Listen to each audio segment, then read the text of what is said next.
Bonsoir, bonsoir bien-aimés, que le Seigneur vous bénisse et qu'il vous fortifie, vous tous qui êtes là, présents avec nous.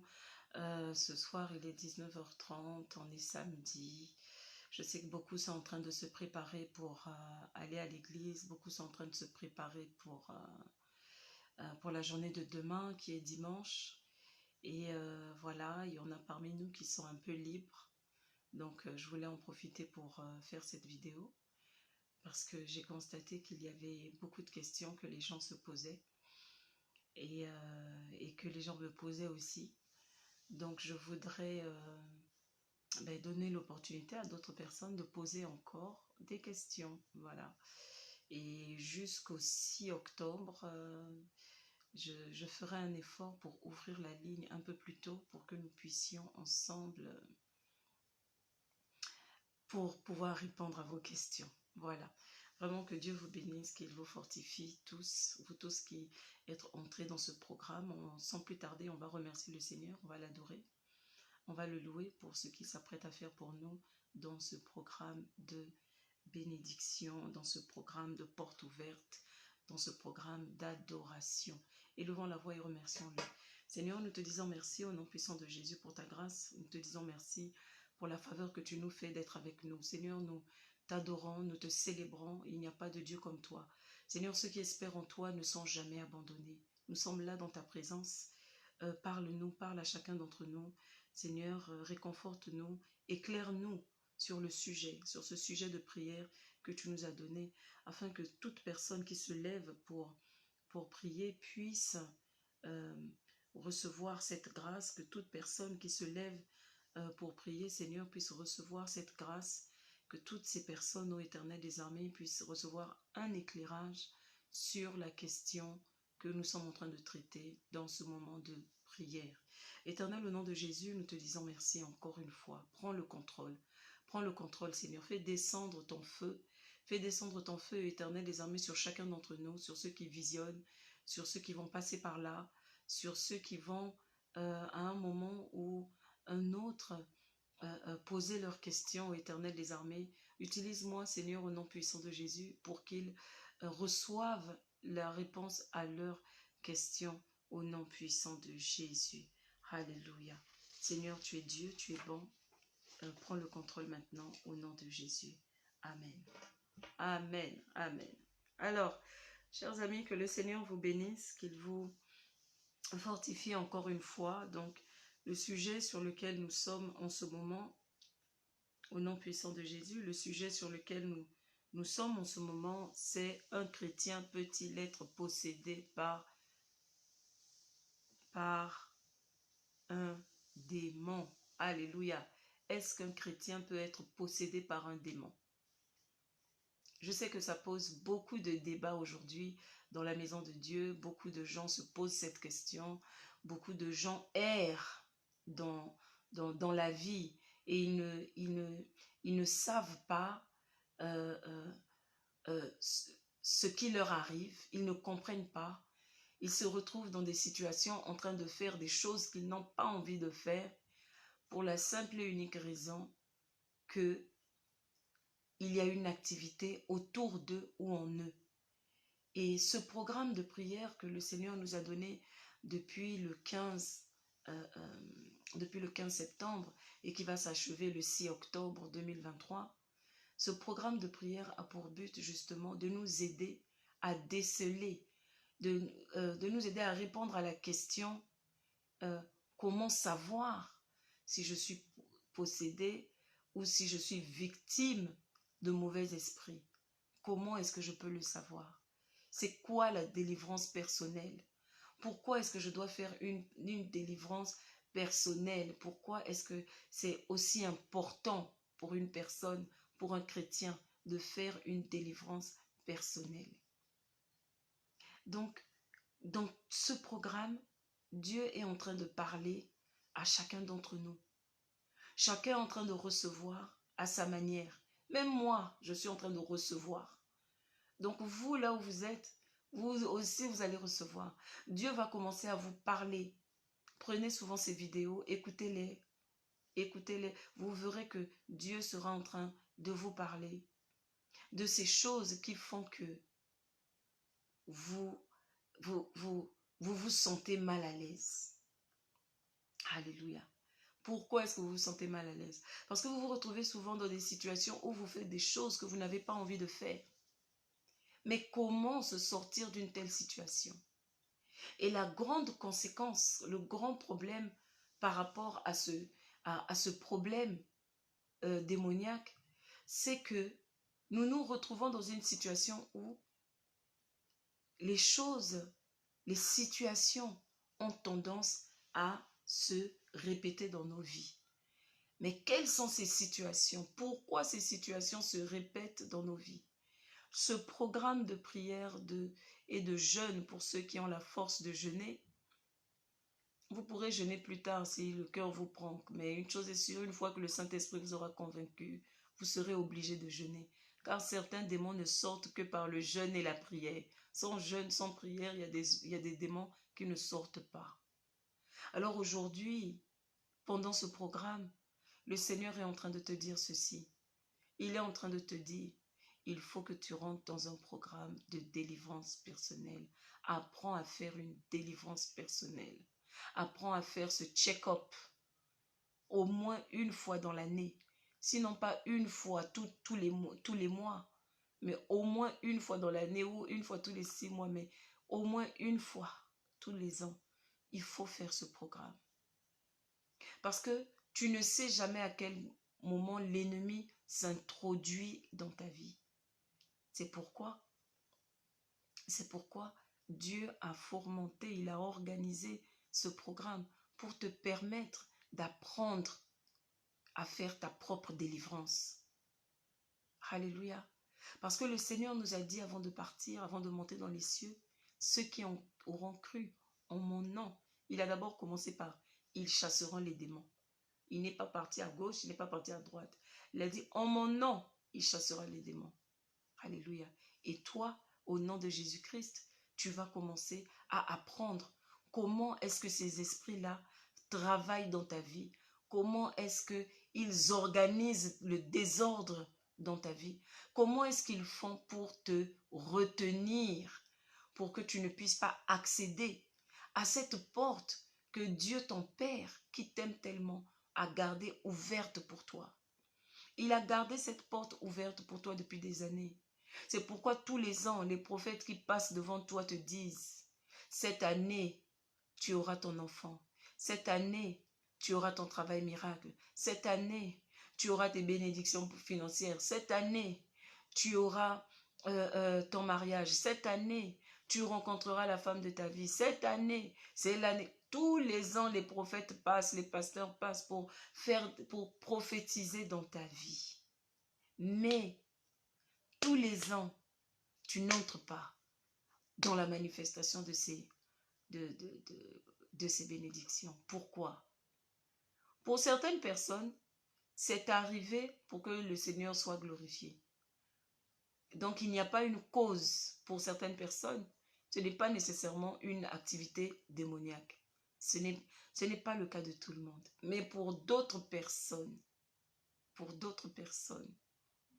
le problème est que soit ils ont été possédés par un démon, soit ils sont victimes de démons. Voilà. Donc, soit ils sont possédés, soit ils sont démonisés. C'est le mot. Alléluia. Et la question de savoir, un chrétien peut-il être possédé? La réponse est oui. Après l'étude dont je viens de sortir et après les recherches que je fais depuis ma conversion, je suis convertie depuis 1997. Et c'est en 98 que j'ai vraiment commencé à marcher avec le Seigneur. Et depuis ce temps-là, le Seigneur m'a toujours... J'ai développé une passion pour la prophétie, pour tout ce qui a à voir avec... je ne peux même pas dire que j'ai développé une passion pour ça, mais en fait, j'étais juste attirée par la chose. Il fallait que je comprenne comment est-ce que Dieu fonctionne. Il fallait que je comprenne aussi comment est-ce que l'ennemi fonctionne. Donc j'ai fait des recherches et c'est des recherches quand même. Ah, j'ai eu le temps de faire des recherches et j'ai eu le temps moi-même de vivre la chose avant de revenir vers vous aujourd'hui et vous parler de ce sujet. Voilà, les démons, comment est-ce qu'ils opèrent, d'où est-ce qu'ils viennent, qui les a créés, toutes ces choses-là. Aujourd'hui, on ne va pas, dans ce programme, on ne va pas vraiment parler de qui les a créés parce que c'est très facile de trouver. Il suffit d'aller dans une concordance biblique, vous allez trouver tout ce dont vous avez besoin de savoir sur les démons. Vous allez sur Google, vous tapez et vous trouverez des réponses. Mais dans ce programme, il est question de prier pour la délivrance personnelle contre ces démons, contre les principautés. La délivrance personnelle qui va nous permettre d'entrer dans notre moment de gloire. La délivrance personnelle, ce qui va donner l'occasion à notre Dieu d'être glorifié. La délivrance personnelle, ce qui va nous alléger pour passer à la prochaine étape de notre vie. Toi, tu penses qu'il n'y a que toi qui es impatient de te marier. Mais Dieu aussi veut que tu te maries. Dieu aussi veut que tu reçoives la réponse à ta prière. Dieu, lui aussi, il veut parce qu'il y va de son nom. Un homme de Dieu disait, et je pense que c'est vraiment vrai, c'est le docteur Miles Monroe, il disait, vous voyez, quand vous achetez un vêtement de marque, vous achetez un vêtement de marque, qu'est-ce que vous achetez? Vous pouvez avoir le même vêtement dans un magasin qui n'est pas une grande marque, mais vous allez acheter le vêtement avec le nom de cette marque. Et vous allez vous balader avec ce vêtement fièrement parce que vous allez vous dire en vous-même que ce vêtement, c'est un vêtement de la marque tant. Et cette marque, quand on te voit avec ce vêtement, on sait que tu as dépensé beaucoup d'argent pour l'avoir. Et on sait aussi que c'est un vêtement de qualité. Mais ces marques-là, avant de sortir ces vêtements, avant de les mettre en vente dans les magasins, qu'est-ce que ces marques-là font? Ils prennent d'abord le temps de vérifier la qualité du vêtement.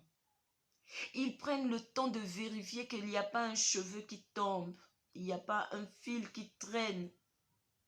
Ils prennent le temps de vérifier que chaque vêtement de la ligne est identique et parfait.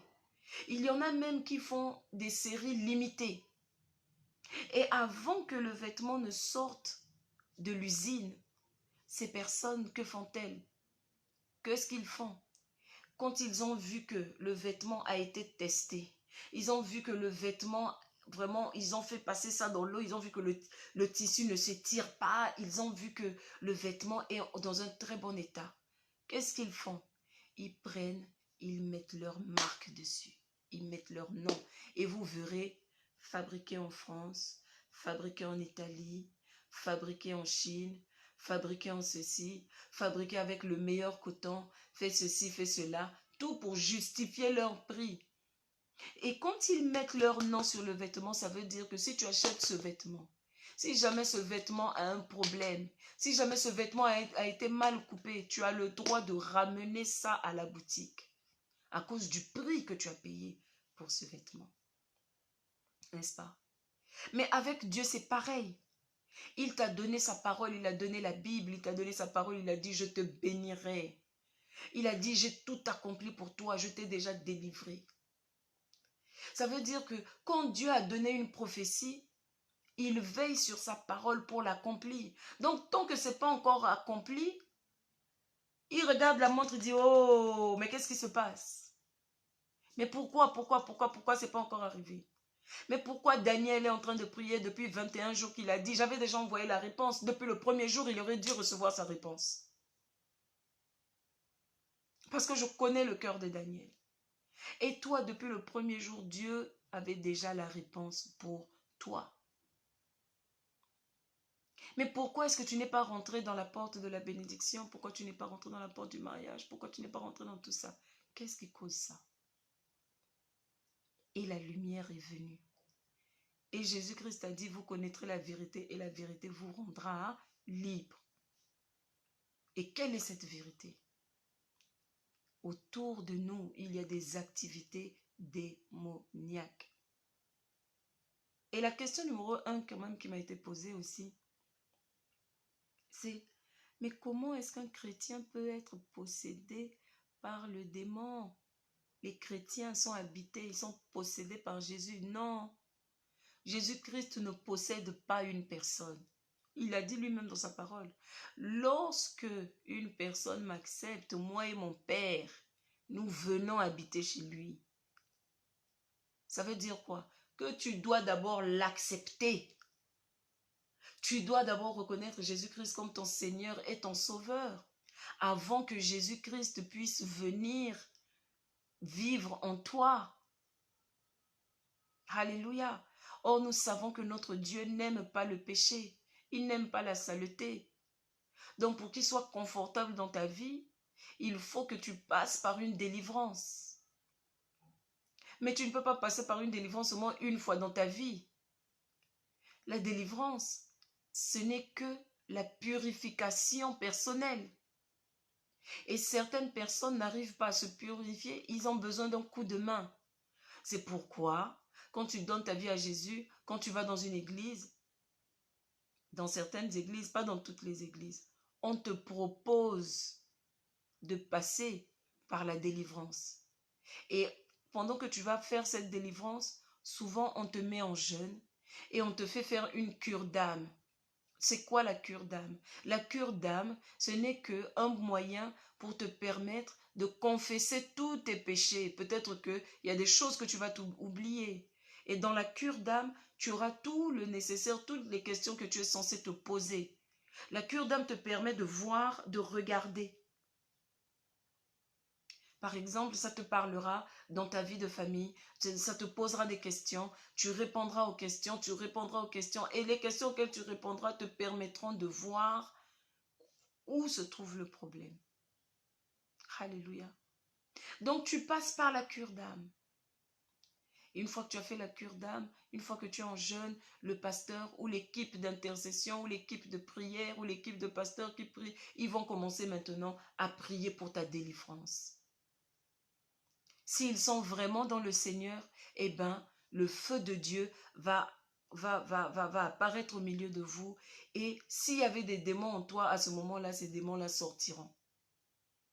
Il y a encore une autre forme de délivrance que le Seigneur lui-même opère dans ta vie au fur et à mesure, après que tu sois né de nouveau, que tu aies été baptisé par immersion. Le Seigneur lui-même, à ce moment-là, tout au long de ta vie chrétienne, il va aussi continuer à opérer la délivrance. C'est pourquoi il y a certaines personnes, quand tu donnes ta vie à Jésus, et quand on te fait la délivrance, tu as abandonné certaines choses, tu t'es repenti, il y a des choses qui partent. Mais souvent, il y a des choses qui restent. Et pour ces choses qui restent, chasser le démon, ce n'est pas la solution. Je vous ai dit tout à l'heure que on ne crucifie pas un démon, mais on le chasse. C'est la chair qu'on doit crucifier. Et qu'est-ce que la chair? C'est ta pensée. La chair, c'est pas ça, c'est pas l'opposo. Les gens pensent que la chair, c'est l'opposo. C'est pourquoi les gens n'arrivent pas à crucifier la chair. Et plus tard dans la Bible, encore, l'apôtre Paul dit, retenons nos pensées captives à la pensée de Jésus. C'est ça, crucifier la chair. C'est remplacer ce qui est en toi par ce que Jésus donne. Mais ça encore, c'est un autre sujet. Et ce que nous devons comprendre, c'est que un chrétien peut être possédé. Il y a beaucoup de chrétiens dans les églises qui sont possédés. Il y a beaucoup de pasteurs qui sont encore victimes de démons, qui ont des démons en eux, ils ne le savent même pas. Coucou Stella, coucou Natacha, soyez les bienvenus. En tout cas, aujourd'hui, on peut poser des questions. Le micro est ouvert à tout un chacun. Que Dieu vous bénisse pour être là. Oui, maman Stella. Que Dieu te bénisse. Vous voyez, donc ça fait que beaucoup de chrétiens aujourd'hui sont possédés par des démons et ils ne le savent pas. Ils ne le savent pas. Et ils ne le savent pas. Si vous avez envie de faire partie du live, Vous avez qu'à me faire le message et je vous fais rentrer dans le direct. Hein. Aujourd'hui, vraiment, le micro est ouvert pour pouvoir interagir. Merci pour les j'aime, merci pour les likes, merci pour les cœurs. Donc, un chrétien peut effectivement être possédé par un démon. Ne dites pas que non, ça ne peut pas m'arriver. Moi, je n'ai pas de... Oh, mais je veux vous dire qu'il y en a. Et c'est le Seigneur Jésus lui-même qui nous avertit par rapport à ça. C'est le Seigneur Jésus lui-même qui nous dit, lorsqu'un démon est chassé, alléluia, lorsqu'un démon est chassé, il va dans les lieux arides. Parce qu'il va automatiquement, Jésus-Christ ne nous a pas menti. Ces démons-là, ils vont dans des lieux arides.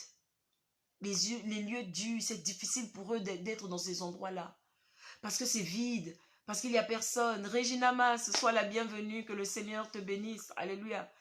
Vous voyez que ces démons, ils sont comme des chiens errants. C'est-à-dire que ils sont là, ils se disent, oh, ça c'est le Seigneur Jésus qui dit.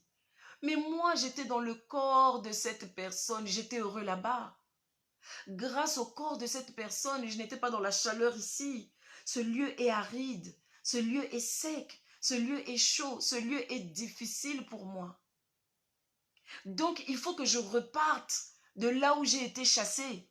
On a fait la délivrance à cette jeune femme-là pendant qu'elle venait de donner sa vie à Jésus, c'est vrai. Mais je dois tout faire pour repartir dans ce corps-là.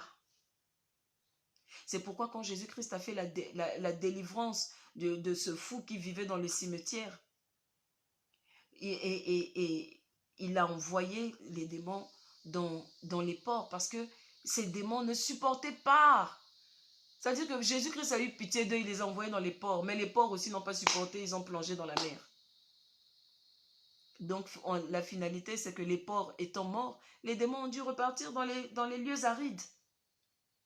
Et c'est des endroits difficiles pour eux parce que quand ils arrivent là-bas, Satan les maltraite. Comment je sais que Satan les maltraite? J'ai entendu tellement de témoignages, j'ai lu tellement de livres. Je vous dis, c'est depuis 98 que je traite de ce sujet, que je laisse que le Seigneur m'enseigne sur ce sujet. Que le Seigneur me parle sur ce sujet. Depuis 1998, je suis dessus. Pour ceux qui me connaissent, je n'ai jamais cessé de parler de ça. Et je n'ai jamais cessé d'enseigner et de faire des recherches par rapport à ça. Alléluia. Et donc, ces démons vont et ils se disent, mais je dois repartir là-bas. Alors, comment est-ce que ces esprits font pour revenir dans la vie d'un chrétien qui a été lavé, qui a été par le sang de Jésus, un chrétien qui a été purifié? Comment ils font pour revenir? Jésus-Christ dit lui-même, quand ces démons sont partis, ils reviennent et ils se disent, je dois repartir dans la vie de cette femme. Qu'est-ce qu'ils vont faire? Ils vont commencer à s'organiser. Ils ne sont pas bêtes, les démons. Ils sont très vieux, très très vieux. Ce sont des anges déchus.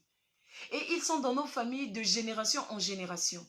La science nous a même montré que dans l'ADN, on retrouve les habitudes de nos arrière et arrière grands-parents. Donc, ce n'est pas parce que tu viens de naître que le démon ne te connaît pas. Il te connaît par ton grand-père, il te connaît par ta grand-mère. Il sait comment est-ce qu'il est rentré dans cette famille et il sait comment repartir dans cette famille.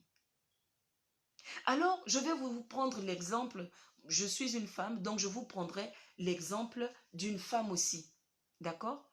Ça peut s'appliquer aussi à un jeune homme, ok? Je vais vous donner une situation très simple. Je peux vous prendre l'exemple, par exemple, d'une personne célibataire ou mariée, je vais vous donner un exemple simple. Donc, il y a cette jeune personne qui a donné sa vie à Jésus, qui aime le Seigneur Jésus. Et vraiment, quand elle a donné sa vie à Jésus, elle est allée à l'église, on lui a parlé de la délivrance et elle s'est rendue compte que oui, je dois me repentir. La personne s'est repentie, la personne a dit vraiment, Seigneur, la vie de débauche que je vivais, je ne veux plus vivre ça.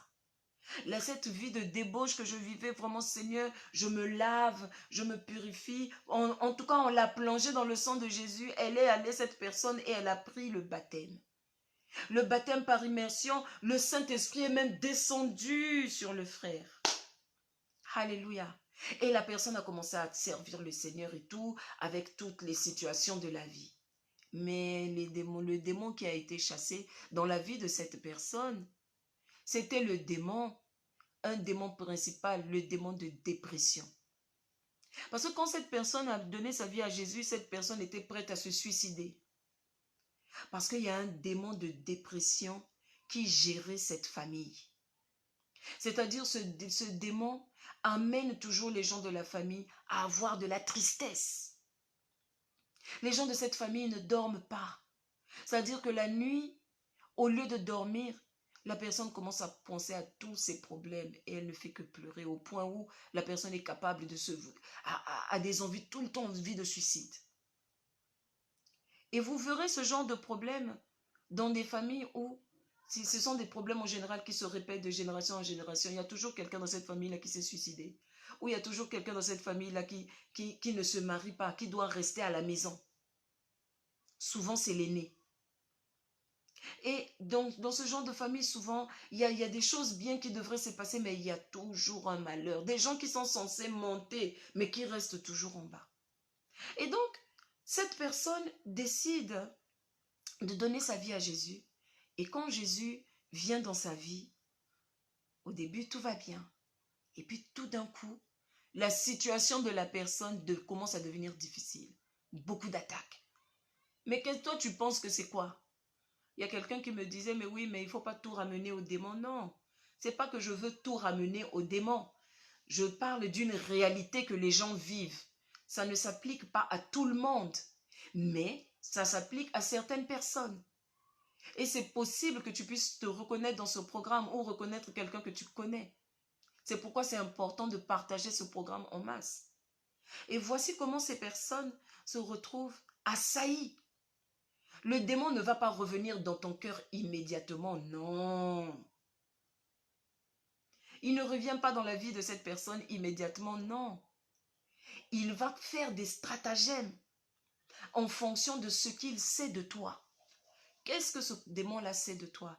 Il sait de quelle famille tu es, il sait de quel village tu es, il sait où tu es né, il connaît les antécédents familiaux, donc il va s'arranger pour te remettre dans la même circonstance dans laquelle tu étais avant. C'est pourquoi tu verras que depuis que tu es né de nouveau, tes anciens amis, tes ex-petits petits amis cherchent à revenir toujours dans ta vie. Où tu verras que, c'est-à-dire que ces choses que tu ne voulais plus faire, ce démon va s'arranger à aller chercher 7 autres démons qui sont plus méchants que lui. Si dans ta vie avant c'était que la dépression, il va s'arranger pour que quelqu'un vienne par exemple te frapper. Pour que quelqu'un vienne t'enlever le peu d'argent qu'il te restait. C'est-à-dire cette dîme, cette semence qui devait faire qu'une fois que tu allais semer cette semence, tu allais obtenir l'argent que Dieu a prévu pour toi. Tu allais enfin rentrer dans cette porte de bénédiction.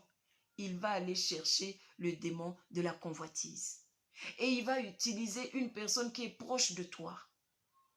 Qui va venir te dire, tu sais quoi? Au lieu d'aller donner ta dîme, tu ne penses pas que toi et moi, on devrait faire une affaire? Tu sais quoi? Mais au lieu d'utiliser cet argent-là, c'est trop peu pour que tu puisses économiser ça pour faire des affaires. Il va rendre ton enfant malade pour que tu puisses dépenser cet argent que tu avais mis de côté pour pouvoir faire ton commerce. Ah, vous n'entendez plus bien. Est-ce que c'est mieux comme ça? Ah, vraiment, il faut intercéder pour le programme. Est-ce que c'est bon? Vous entendez mieux? Donc, il va commencer. Hein, il faut me faire signe si l'écoute est meilleure. Il faut me faire signe. Voilà. Donc, voilà comment ces esprits-là. Merci maman Stella.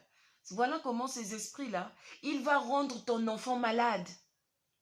Comme ça, le peu d'argent que tu avais fait pour ton commerce, tu vas commencer à le dépenser. Toi, tu penses que tu as dépensé, l'enfant était malade, qu'est-ce que je peux faire? Non, c'est une activité démoniaque. Merci, maman Stella. C'est une activité démoniaque. C'est-à-dire le démon n'est pas encore rentré en toi. Il faut savoir que celui qui cherche à revenir dans ta vie, il est parti chercher d'autres pour pouvoir te causer des problèmes. Il va aller chercher le démon de la maladie pour affliger tes enfants. Il va aller chercher le démon de la maladie pour t'affliger toi.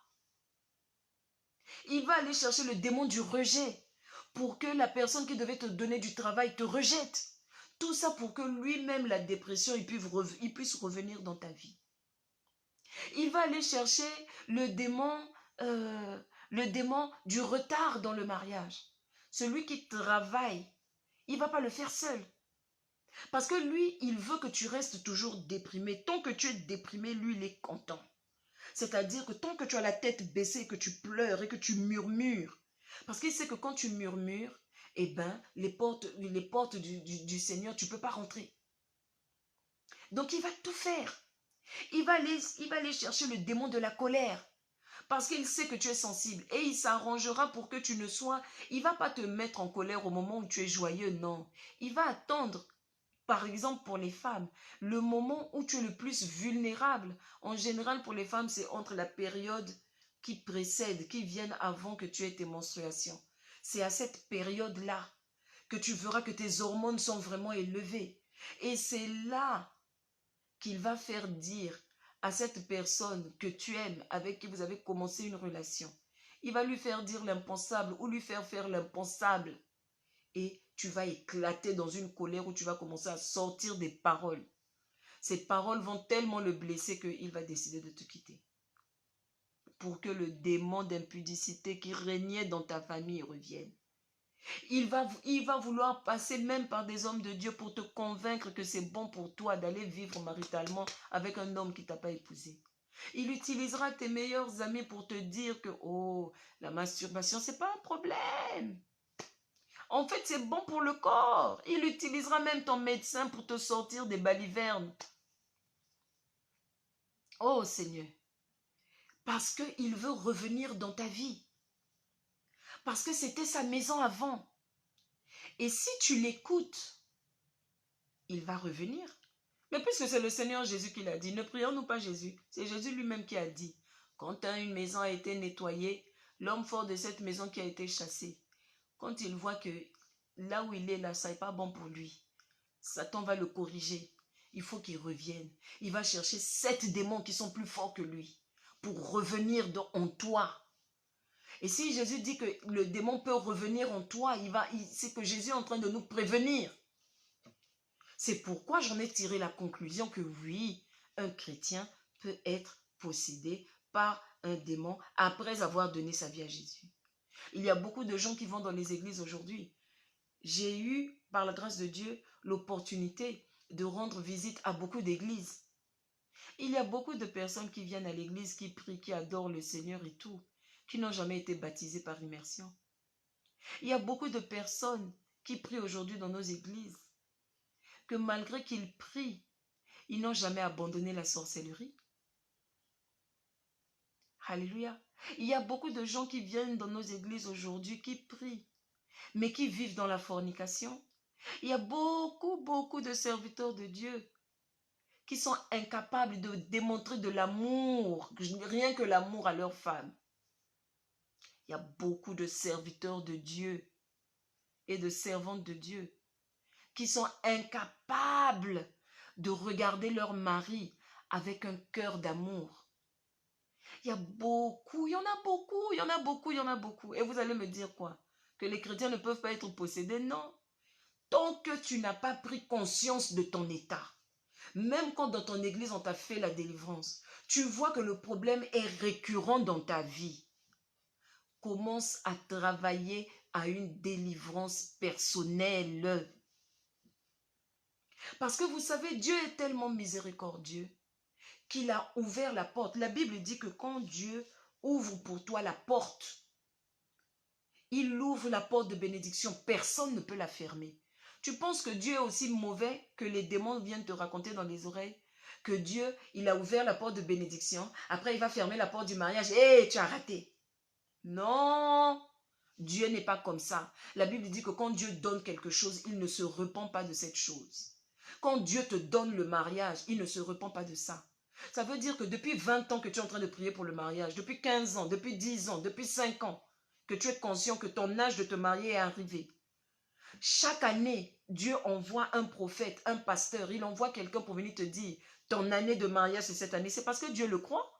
C'est pas parce que Dieu a envie de te dire. Non. Souvent, les démons, ils viennent te dire que, oh, si la prophétie tarde, attends-la, elle viendra. Non. il faut attendre dans la délivrance personnelle. Oui, bonjour, bonjour. Il faut me faire le message directement. En fait, je me rends compte que je ne peux même pas lire les... Il faut poser la question directement. Bon, tu peux poser la question en privé, comme tu le fais. Bonjour, bonjour, je ne vais pas dire ton nom. Tu peux poser la question. Je viendrai lire et je vais répondre en direct. Et voilà comment il y a beaucoup de personnes comme ça qui viennent et qui sont là, habitées par ces esprits-là. Désolée, j'ai un peu perdu le fil, mais je reviens dedans. Vous voyez?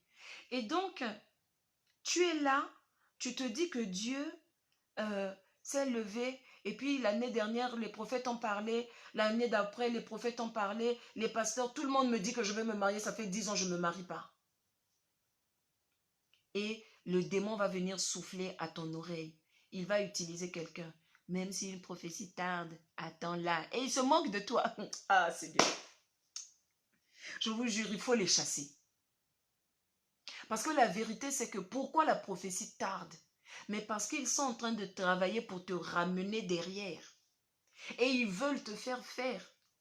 Pour certaines personnes, à chaque fois que tu t'apprêtes à rentrer dans le mariage, la personne était vraiment déterminée à t'épouser. Mais vous allez finir par tomber ensemble et coucher ensemble.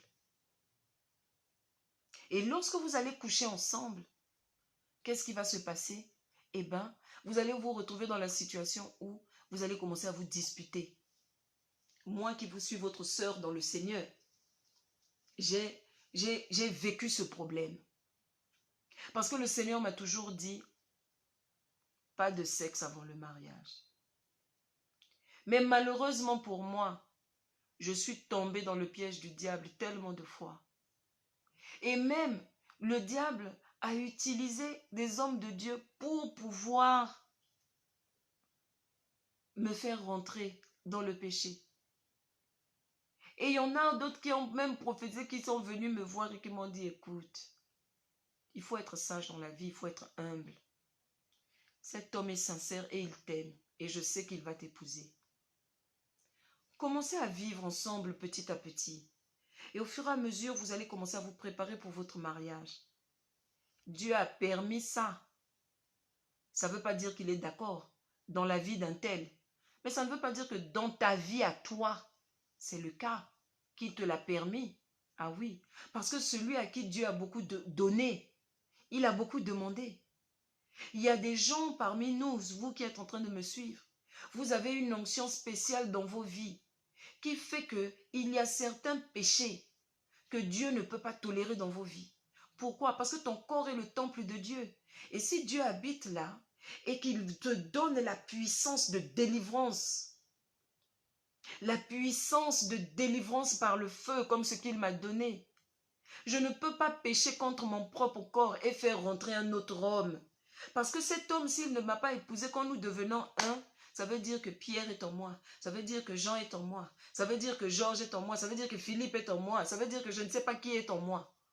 Et quand cette personne vient en moi, il amène ses parents, ses arrière-parents, et etc. Ils viennent tous se déposer là. Et je deviens lourde. Alléluia. Ce n'est pas la volonté de Dieu que tu attendes pour que Dieu soit glorifié. Dieu n'a pas besoin que tu attendes pour qu'il soit glorifié. Il se glorifie dans ta vie tous les jours. Mais pourquoi ce problème dans ta vie est récurrent? Ce problème dans ta vie est récurrent pour la simple et unique raison que là où tu es en ce moment, Dieu a besoin que tu puisses passer cette étape. Avant de te faire rentrer dans ton mariage, il a besoin que tu puisses dominer sur le démon d'impudicité. Parce que quand tu vas rentrer dans ton mariage, il faut savoir que vous deviendrez un avec ton mari. Vous aurez des enfants. Si tu n'as pas la victoire sur ce démon-là, quand tu vas avoir tes enfants, il faut savoir que ces démons seront transférés à tes enfants. Ils auront le droit. Ils reviendront. Parce qu'ils se diront, ces gens ont été de génération en génération. Donc cette génération aussi, je dois aller là-bas.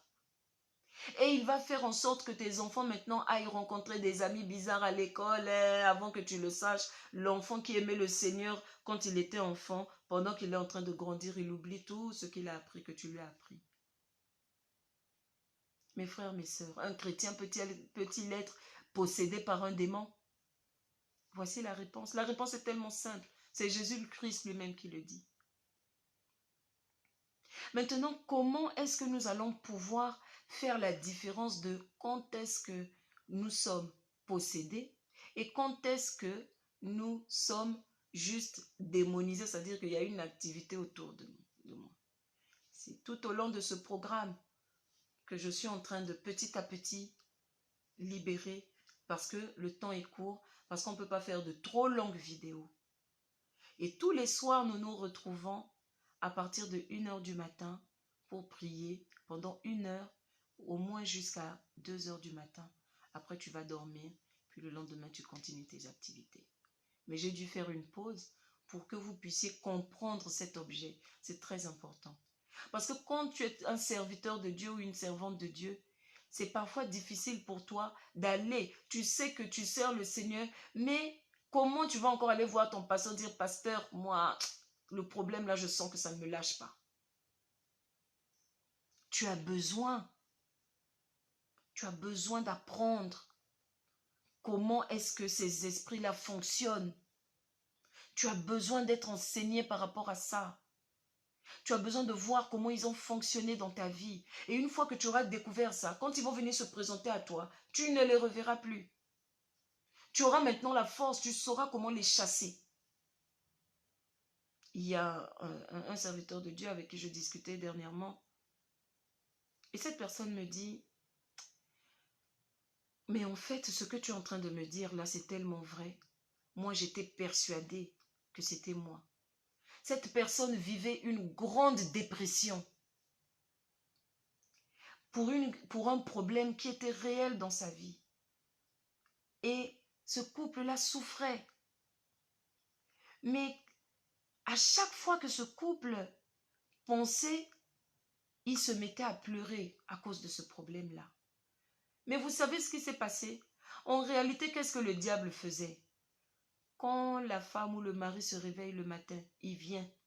Il commence à parler à la personne et lui dire, Dieu ne répondra jamais à ta prière. En fait, Dieu a même déjà répondu. Mais tu n'arrives pas à voir. Mais comment est-ce que tu vas voir ce que Dieu est en train de faire alors que tu n'arrives même plus à prier? Bon, Dieu va faire, hein? Dieu va faire.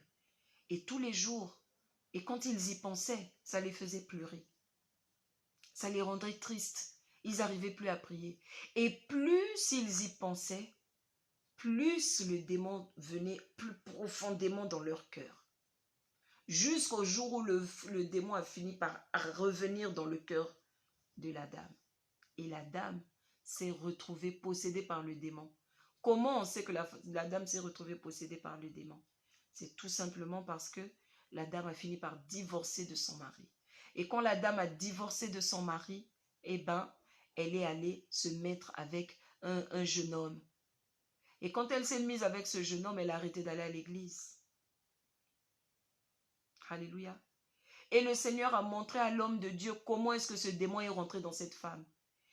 C'est simple. Pendant qu'elle était dans son couple, son mari était tellement occupé avec le ministère, avec tout. Quand elle restait à la maison, elle s'occupait des enfants, elle s'occupait de l'église. À l'église, on l'attaquait, à l'église, on la critiquait. Mais la femme de Dieu est comme ça, la femme de Dieu est ceci. Alléluia. Eh bien, pendant qu'elle était là, quand elle rentrait chez elle, elle se regardait. Depuis que je suis dans cette église, je dois toujours attacher le foulard, je ne peux pas me maquiller un peu, je ne peux pas mettre de bijoux. Et au début, le démon venait dire, tu vois comment tu es devenu, hein? Normalement, tu n'as que 20 ans, mais tu ressembles maintenant à une femme de 40 ans, etc. Regarde comment tu t'habilles, tu es couverte de la tête jusqu'aux pieds, tu n'es plus une femme. Regarde, ton mari ne te touche même plus. Alors que le mari ne touchait pas sa femme parce que lui aussi, il était fatigué, il était aussi assailli de son côté. Alléluia. Mais à chaque fois tous les jours, le même démon revenait. Au départ, il était d'abord loin quand il la tentait. Il disait, tu. Ensuite, il se rapprochait au fur et à mesure et il venait souffler à son oreille. Tu vois, tu as maintenant une ride qui est là, qui sort. Tu vois, tu as maintenant les sourcils français. Vas-y, va te gommer le gommage, va te gommer le visage, va faire ceci, va faire cela. Au fur et à mesure, elle se regardait. Et un jour, elle s'est regardée, elle dit, mais je suis en train de mourir dans ce foyer. J'en ai marre de ce foyer. Mais ce n'était pas elle qui disait ça. C'est le démon qui était en train de parler. Toi, tu penses que parce que tu es en train, quand tu penses à tes problèmes, tu dis, je ne vais jamais sortir de cette maladie. Cette maladie, je ne sais plus comment prier. J'ai tellement jeûné pour ce problème. Tu penses que c'est toi qui es en train de penser à ça. Ce n'est pas vrai. Et je vais te démontrer pourquoi ce n'est pas vrai. Ce n'est pas vrai que c'est toi qui es en train de parler de ça pour la simple et unique raison que lorsque ce démon part, tu te repens au fond de ton cœur et tu te dis, Seigneur, je ne sais pas pourquoi j'ai manqué de foi. Tu vas à l'église et tu dis, mais oui, je sais que Dieu peut le faire. Quand tu arrives à la maison, le démon te met la tête par terre. Hey, je te dis que tu ne vois pas que l'année passée, tu ne vois pas que l'année d'avant, tu ne vois pas que l'année surpassée. En fait, c'est meilleur pour toi d'être seul que mal accompagné. Tu ne penses pas que tu vis bien là? Et puis, il va te faire rencontrer des gens qui vont commencer à te raconter des histoires. Non, c'est bien d'être célibataire, de vivre ta vie célibataire. Mais toi, tu sais au fond de ton cœur que Dieu t'a promis. Je vais m'arrêter par là, mes frères, mes sœurs. S'il vous plaît, ce programme a été dessiné spécialement pour ceux qui sont prêts à rentrer dans le bus. Jésus-Christ est dans le bus, il vous attend. Mais pour rentrer dans ce bus-là, il faut valider. C'est comme le bac. Aujourd'hui, il y a des gens qui disent, oh, tu peux faire des études sans le bac. Mensonge. Va bien dans les cursus, tu verras que même le BTS, si tu n'as pas le bac, on va te faire d'abord passer une année préparatoire. Ensuite, tu dois valider cette année pour pouvoir maintenant prétendre au BTS. Pour la licence, c'est pareil. Ça veut dire qu'il y a des étapes qu'on ne peut pas brûler. Il y a des étapes qu'on ne peut pas brûler tant que tu n'as pas dépassé cette étape. Le bus dans lequel tu es rentré, le mariage dans lequel tu es rentré, alors que tu n'as pas validé cette étape, tu vas te retrouver dans une situation où tu risques de divorcer, où tu vas avoir beaucoup de problèmes parce que tu n'avais pas validé l'étape. Tu as eu le travail là parce que quelqu'un t'a pistonné, mais ce n'était pas la volonté de Dieu. Tu n'as pas voulu passer par l'étape que Dieu voulait que tu passes. Dieu voulait que tu puisses d'abord aider les gens. Il voulait d'abord que tu puisses aider les gens bénévolement. Et Dieu, quand il allait travailler ton caractère, il allait te donner maintenant ton travail. Il allait te donner maintenant ton commerce. Mais toi, tu as voulu brûler les étapes. Tu es allé voir le frère Untel parce que c'est ton frère. Tu lui as dit, donne-moi ce poste. Et on t'a donné le poste. Tu es arrivé là-bas, tu ne vois plus rien. Pourtant, tu as l'intelligence. Et ce poste-là va te causer à aller voler de l'argent. Ce n'était pas pour toi. Le moment n'était pas encore arrivé. Dieu voulait d'abord que tu valides. Et ces petits démons-là, ils sont là pour te faire valider parce que toute chose concourt au bien de ceux qui aiment Dieu. Donc quand ils vont t'empêcher et que tu vas avoir le dessus sur eux, quand tu auras vaincu comme Jésus-Christ a vaincu, tu vas rentrer dans ton mariage. Tu vas rentrer dans ton travail, je vous assure. C'est une nouvelle manière de voir la chose qui va vous permettre de rentrer à travers cette porte de bénédiction qui vous attend. Parce que Dieu est encore là. Il tient la porte. Il dit, ma fille, entre. Le démon est là. Il dit, pourquoi tu vas rentrer? Attends d'abord. Va d'abord voir le pasteur Untel. Qu'il prie d'abord pour toi. Le doute est rentré dans ton cœur. Tu n'es plus rentré par la porte. Vraiment, j'ai tellement à dire. Mais que le Seigneur vous bénisse. Alléluia. Malheureusement, je ne peux pas rentrer directement dans les messengers pour voir vos questions. Mais rentrez dans le messenger, envoyez vos questions, posez vos questions. Et moi, demain, sans mentionner votre nom, en gardant toujours votre anonymat, je répondrai à vos questions. Jusqu'à ce que nous arrivons au 6 octobre, nous passerons maintenant à la prochaine étape. Entre-temps, s'il te plaît, va te reposer. À 1 h du matin, on doit prier. Sois béni au nom de Jésus. Amen.